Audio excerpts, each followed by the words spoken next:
रहमतुल लिल आलामीन नबी रहमतुल लिल आलामीन नबी उम्मतेर कंडार शफाअत करे রোজ হাশরে উম্মত করবেন পার নবীজি আল্লাহ আল্লাহ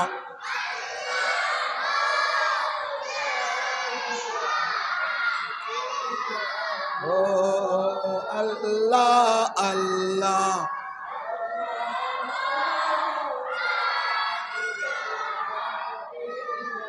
সালাতুন ইয়া রাসূলুল্লাহ।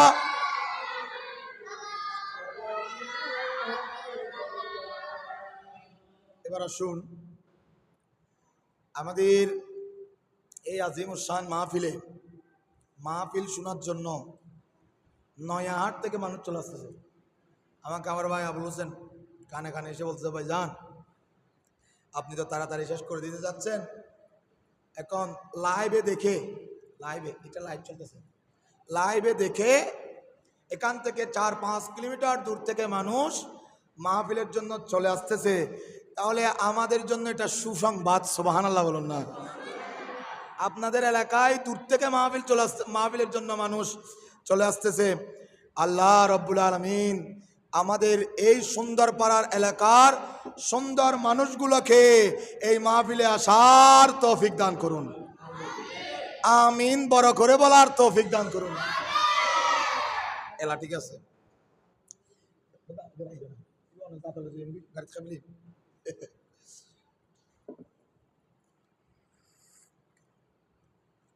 আই তারা সাহানুদি খাইতি তারা আবার কিছু মনে করুন।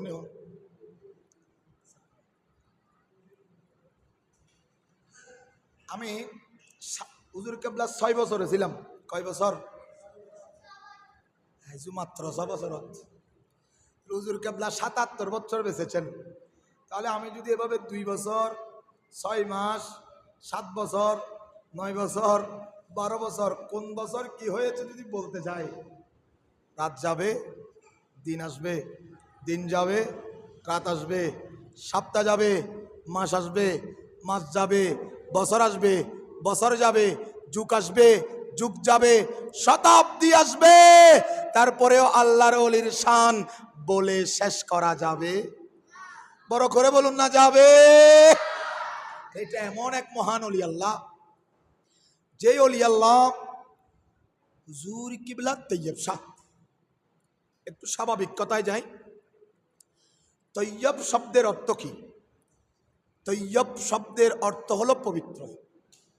তৈয়ব শব্দের অর্থ কি? একটু বড় করে বলুন। তৈয়ব অর্থ পবিত্র। পাক চিজ মানে পবিত্র বস্তু। তৈয়ব মানে পবিত্র।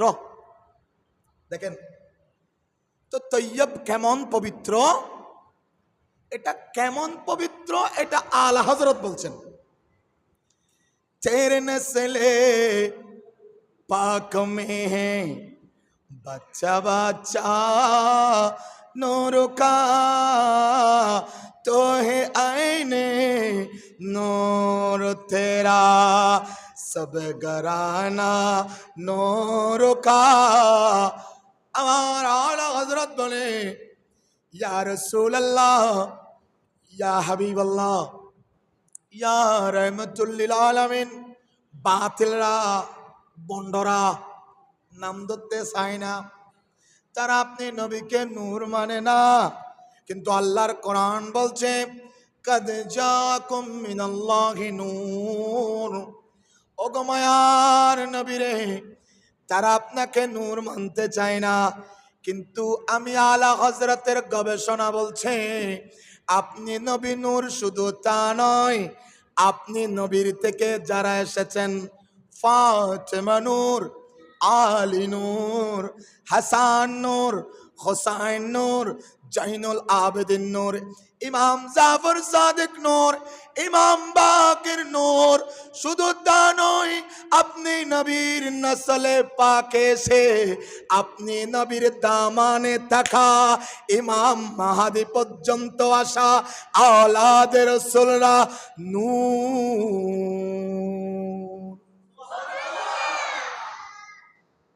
একটু খেয়াল করেন তো। তো বাবাজি তৈয়ব শাহ নাম কি? মোহাম্মদ তৈয়ব। ও বাবারে, আমাদের ছেলেদের নাম বাবারা দেন, মসজিদের মুয়াজ্জিনরা দেন। আপনার নামটা কে দিল বলুন না? বলে আমার নাম আমার বাবার পীর আমাকে যেদিন নিয়ামত হিসাবে আল্লাহর পক্ষ থেকে দিচ্ছেন, সেদিনে আমার নাম দিয়ে দিলেন। এটা কি দিয়ে যায়? বলে হ্যাঁ হ্যাঁ, দেওয়া যাবে না কেন? একটু মনোযোগ। আমার বাবার পীর খাজা আব্দুর রহমান চৌরবি, খলিফায়ে শাহে জিলা, মানে গৌসুল আজম আব্দুল কাদের জিলানীর দরবারের খলিফা, যিনি গাউসে আজম, ওনার দরবারে আমার আঙ্কেলের মতো একজন শক্ত বক্ত ওনার দামানে গিয়ে বলে, ওগো গৌসুল আজম রে, সন্তানের মুখে বাপ ডাক শুনি না। আমি নিজেকে বুঝ দিতে পারলেও আমার স্ত্রী নিজের মনকে বুঝ দিতে পারে না।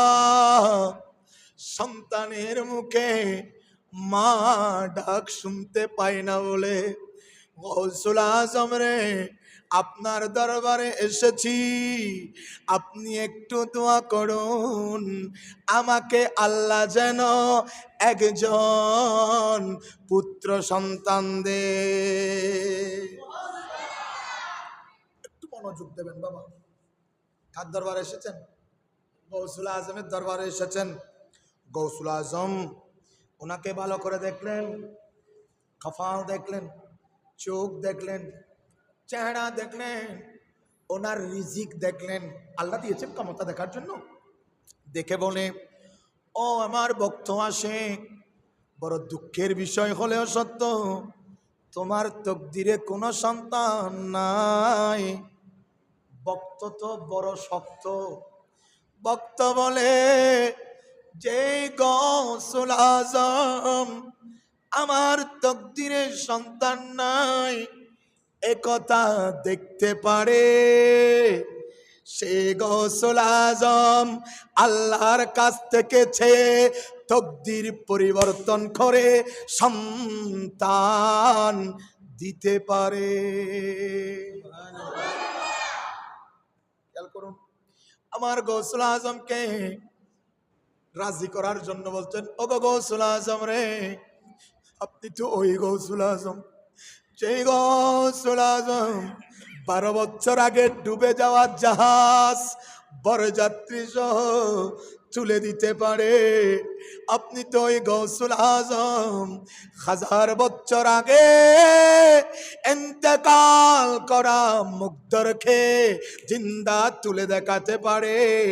আপনি তো ওই গৌসুল আজম এক ইশারায় ঘরে থাকা আর পেটে থাকা কন্যাকে পুরুষ বানিয়ে দিতে পারে।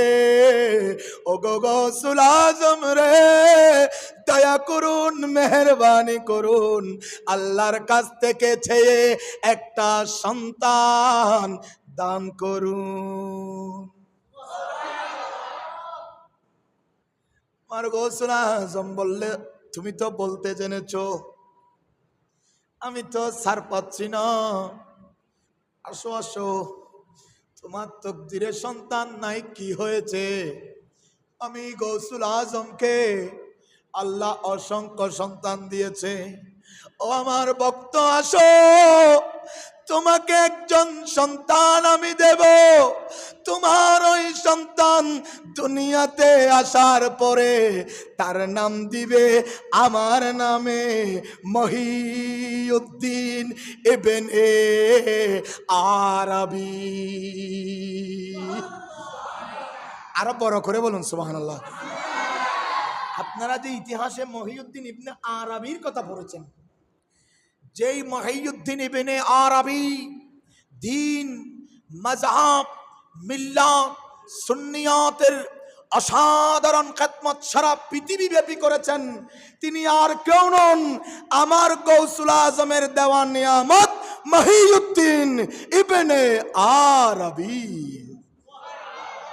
তো সেই দরবারের খলিফা খাজা চরবি, ওই দরবারের খলিফা খাজা চরবি গৌসুল আজম মহিউদ্দিন ইবনে আরবিকে দিয়েছেন। ওই দরবারের খলিফা, খলিফায়ে শাহে জিলা, গাউসে দাওরা হুজুর আব্দুর রহমান চৌরবি আলভি খদরি রহমতুল্লাহ আলাইহি বলে, এই পৃথিবীর জমিনে আমি এমন এক সন্তান আলে রাসূলকে আল্লাহর দরবার থেকে চেয়ে দেব, যেই তৈয়ব শাহ পৃথিবীর জমিনে এসে সুন্নিয়তের সংজ্ঞা পাল্টিয়ে দেবে, সুন্নিয়তের পট পরিবর্তন করে দেবে। শুধুমাত্র তা নয়, একজন তৈয়ব, নাম তার তৈয়ব কেন, নাম তার পবিত্র কেন? বলে তার নাম তৈয়ব মানি শুধু নিজে তৈয়ব তা নয়। কেন? বলে নিজেও তৈয়ব, নিজের যে দু সন্তান তাহের সেটাও তৈয়ব, সাবের সেটাও তৈয়ব। নেজামিরে বুঝিয়ে বলো না কেমন তৈয়ব, কেমন তৈয়ব। আমরা এখন দেখি বাবা পীর ছেলেরা এক ধরনের বন্ড হয়ে যাচ্ছে, আছে না নাই? বাবা পীর ছেলেরা পথভ্রষ্ট হয়ে গেছে। বাবা পীর দাদার ওরস নাতিরা 8টা করে, বাবার ওরস 4 ভাই 4টা করে, কিন্তু দরবারে শ্রীকোট ব্যতিক্রম। হুজুর কেবলা তৈয়ব শাহ ওরসের জন্য কোন ধরনের দান বাক্স নাই। হুজুর কেবলার তৈয়ব শাহ ওরসের জন্য মাইকিং করে কোনো টাকা তোলা নাই। এক দরবারে 2 উরুস নাই, এক দরবারে 1 মহিষের 2 ভাগ নাই, এক দরবারে দান বাক্সের টাকার কোনো ভাগ নাই। আসমানের নিচে জমিনের উপরে দরবারে শ্রীকোট এমন এক দরবার, যেই দরবারের ভিতরে বাহিরে কোনো প্রকারের দান বাক্স পর্যন্ত নাই। সুবহানাল্লাহ বড় করে হন না।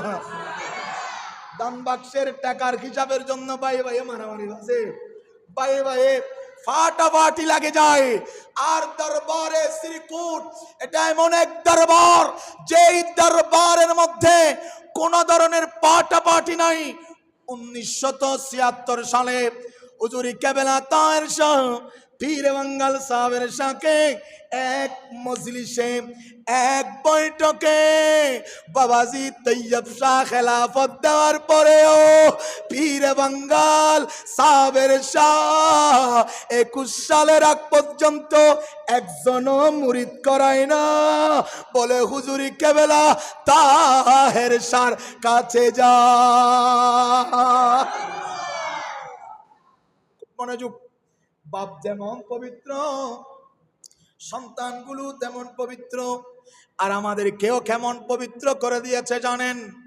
এদেশে 2020 সালে একখানা মুসিবত, বাংলাদেশ, ভারত, পাকিস্তান, ব্রিটিশ ব্রিটেন, সারা পৃথিবীর জমিনে একটা বড় মুসিবত এলো।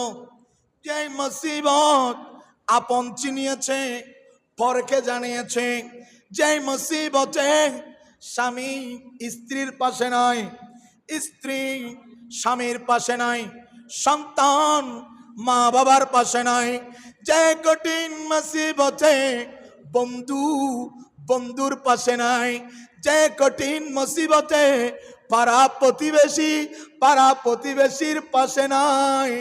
মানুষ মরে পচে মরে গেল।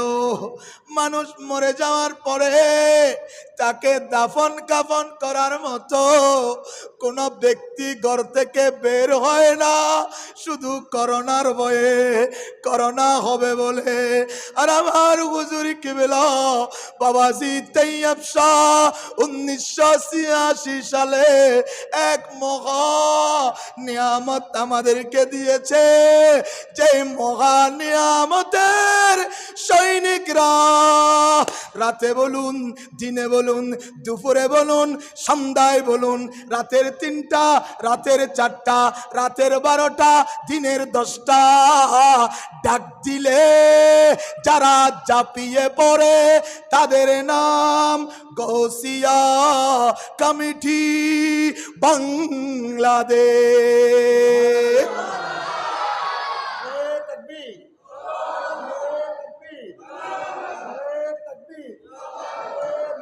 या रसूल अल्लाह, या रसूल अल्लाह, या गौसुल आजम दस्तगीर, या गौसुल आजम दस्तगीर, शाहीन शाहे सिरकोट, আহলে সুন্নাত ওয়াল জামাত। এটাকে প্রেম বলে, এগুলোর নাম প্রেম, এগুলোর নাম মহাব্বত। বোবার মুখেও কথা ফোটানোর নাম হলো শাহিন শাহে সিরকুটের দামান। সুবহানাল্লাহ। আমি লম্বা করবো না, আমাদের আবু বকর ভাইরা দূর থেকে চলে এসেছেন, খুব মনোযোগ, অনেক মজা আছে, কিন্তু পরিবেশ তো পাচ্ছি না কথা বলার জন্য। এদিকে আমি কথা বললো, ওদিকে ছেলেরা খেলে, এবং কি করতাম, তাদের কাজ তো খেলা, ছোট বাচ্চাদের কাজ কি খেল, আই মানা করলেও কি হল না, তারা তো আল্লাহ দুনিয়া ফাটাই দিয়ে করে গেলে। একটু খেয়াল তো, আমরা এক সময় খুব বেশি ভাবতাম না আমার বাবারা, ছেলে বিদেশে, ছেলে বিদেশে, ছেলেগুলা পড়ালেখা করেছে আমেরিকায়, ব্রিটেন ব্রিটিশে থাকে। এখন আমি মারা গেলে ওর লাশটা কি হবে? আমি মারা গেলে আমার কফিনটা কি হবে? আমি মারা গেলে আমার লাশটা কে দাফন করবে তো হবে? এটা বাবাদের বড় টেনশন ছিল, চিন্তা ছিল। আমাদের বাপ দাদাদের চিন্তা একটা গৌসিয়া কমিটি লাগব করে দিল, বলে বাপ মরলে সন্তান না গেলেও তৈয়ব শাহর সন্তান না নির্গুম রাত কাটিয়ে তাদের ঘরে চলে যাবে, ঠিক কিনা? আমি আপনাদেরকে বলেছিলাম, আমি গুনাহগার সাইফুল ইসলাম নিজামী আজকে সারাদিন যে মানুষটার দাফন কাফন করেছি, উনি আমার বাপ চাচা না, উনি আমার রক্তের সম্পর্কের কিছু না। তো নিজামী তুমি কেন গিয়েছ? নিজামী যাওয়ার কারণ হলো ওনার একটা সন্তান গৌসিয়া কমিটি করে, আর উনি গৌসুল আজম মেজবন্ডারের আশেক। তো আমি চিন্তা করছি, আমার একটু কষ্ট হলেও একজন আশেক রাসূলের বিদায়টা যদি জৌলুসের সহকারে দিতে পারি, আল্লাহ আমাদেরকেও জান্নাত দেওয়ার সময় জৌলুস করে জান্নাত দিয়ে দেবে। সুবহানাল্লাহ। সালাতুন ইয়া রাসূলুল্লাহ। हस्बी रब्बी जल्लल्लाह माफी कल्बी गैरुल्लाह, हस्बी रब्बी जल्लल्लाह माफी कल्बी ला नूर मोहम्मद ला इलाहा इल्लल्लाह, हस्बी रब्बी जल्लल्लाह ला नूर मोहम्मद ला इलाहा ला इलाहा इल्लल्लाह, ला इलाहा ला इलाहा ला इलाहा इल्लल्लाह, ला इलाहा ला इलाहा ला इलाहा सलातुन या रसूल अल्लाह।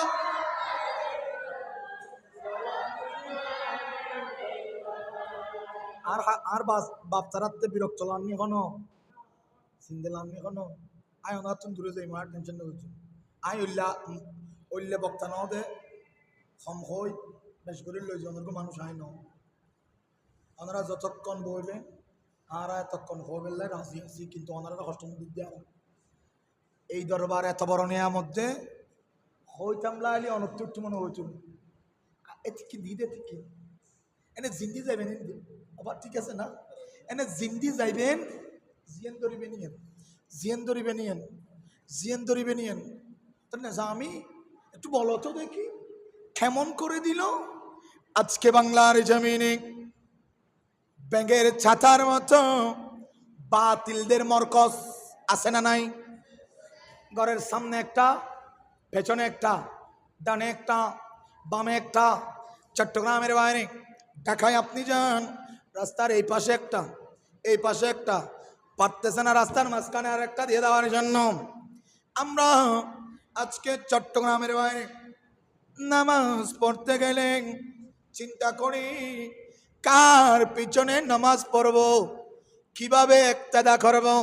কারণ আমরা তো নবীর ইলমে গায়েব যারা মানে না, আল্লাহ মিথ্যা বলতে পারে এই ধারণা যারা করে, কোরআনে 53টা ভুল আছে এই ধারণা যারা করে, তাদের পিছনে নামাজ পড়া হারাম, হারাম, হারাম, ঠিক কিনা? এখন আমরা তাদের পিছনে নারায়ে তাকবীর, নারায়ে তাকবীর, হুজুরুল্লাহ মেজি তাকবীর দে, হুজুর হাল্লাই তাকবীর দে, আল্লাহ বুঝবেন না ওনারা ডর করি। নারায়ে তাকবীর, নারায়ে রিসালাত, নারায়ে গাউসিয়া, শাহিন শাহে সিরিকোট, আহলে সুন্নাত ওয়াল জামাত, গাউসিয়া কমিটি বাংলাদেশ। আমার ভাইয়ের জন্য একটা সিয়ারের ব্যবস্থা যদি করা যায় আমি একটু খুশি হব। কারণ বাইরে থেকে বেরদাম আর আঙ্কালের অনেক কাজ ইয়াদ ওকর ভাই বই আমাদের গাউসিয়া কমিটির নিবেদিত প্রাণ, মানে নিবেদিত মানে ডাইরেক্ট নিবেদিত, নিজের কাজ, ব্যবসা বাণিজ্য, এতক্ষণ যাদের মানবতার কথা বলছি তাদের মধ্যে তিনি একজন।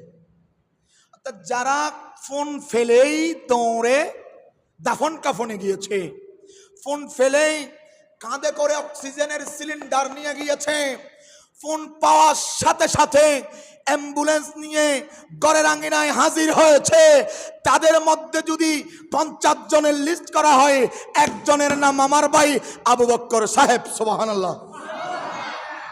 আবার আরেকটা মজার ব্যাপার হলো শাহিন শাহে সিরকুটের এই পৃথিবীব্যাপী মানবতার যে কার্যক্রম করোনাকালীন, এই করোনাকালীন মানবতার কার্যক্রমটা রাউজান থেকেই প্রথম শুরু হয়েছে, সুবহানাল্লাহ।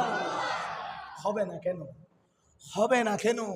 আমার কুতুবুল আউলিয়া বানিয়ে জামিয়া হুজুর কেবলা সৈয়দ আহমদ শাহ সিরকুটি 1936 সালে বাংলার জমিনে যখন তশরিফ আনছেন, যারা এনেছেন 4 জনেই ছিলেন আমাদের রাউজানের ভূমিপুত্র, রাউজানের বড় সন্তান, রাউজানের গর্বিত সূর্য সন্তান, আমাদের সকলের প্রিয় engineer Abdul Halek, Sufi Abdul Gafur, post master master Abdul Jalil, 4 জনেই ছিলেন রাউজানের শ্রেষ্ঠ সন্তান।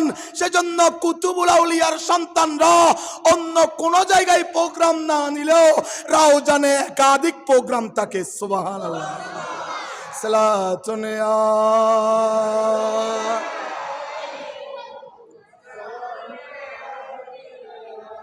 অতএব আমার ভাই আবু বক্কর তিনি একজন আলেম, আমার সিনিয়র, ওনারা খেদমত করছেন ময়দানে, আমাদের জন্য ফিল্ড রেডি করছে বলে আজকে সুন্দর পাড়ায় এত সুন্দর প্রোগ্রাম করে আমাকে দাওয়াত দিয়েছেন। এ ভাইয়েরা যদি জাগ্রত না থাকতো আমরা ঘুমাতে পারতাম না। আজকে অনেকে গাউসিয়া কমিটির ভাইদেরকে ইনকার করে কথা বলে, আরে ভাইয়েরা গাউসিয়া কমিটি জাগ্রত আছে বলে মানবতা এখনো জাগ্রত আছে। গৌসিয়া কমিটি ময়দানে আছে বলে এখনো পর্যন্ত বাবাদের বুকে পানি আছে। না হয় বাবারা বিদেশের সন্তান, বাবারা মরলে কোথায় যাবে? এখন বলে সন্তান না থাকলেও গৌসিয়া কমিটির কর্মীরা তো আছে, আমাকে গৌসিয়া কমিটির কর্মীরা দাফন কাফন করে কবরে পৌঁছিয়ে দেবে। আমি বারংবার বলি, আমি একজন গৌসিয়া কমিটির কর্মী।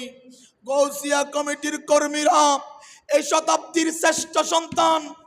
টাকার জন্য, পয়সার জন্য আমার গৌসিয়া কমিটির খাদেমরা, কুতুবুল আউলিয়ার সন্তানরা, তৈয়ব শাহর বাচ্চারা কাজ করে না।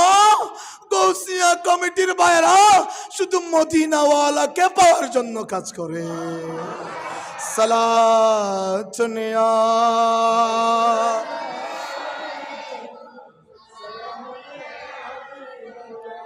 শায়ের কত সুন্দর করে বলেন, হাহিস নেহি হুরে গিলমা কি ন জন্নত কবি তমন্না, ন জন্নত কবি তমন্না, मेरे लिए काफी है दीदारे मोहम्मद का, मेरे लिए काफी है दीदारे मोहम्मद का। सलात या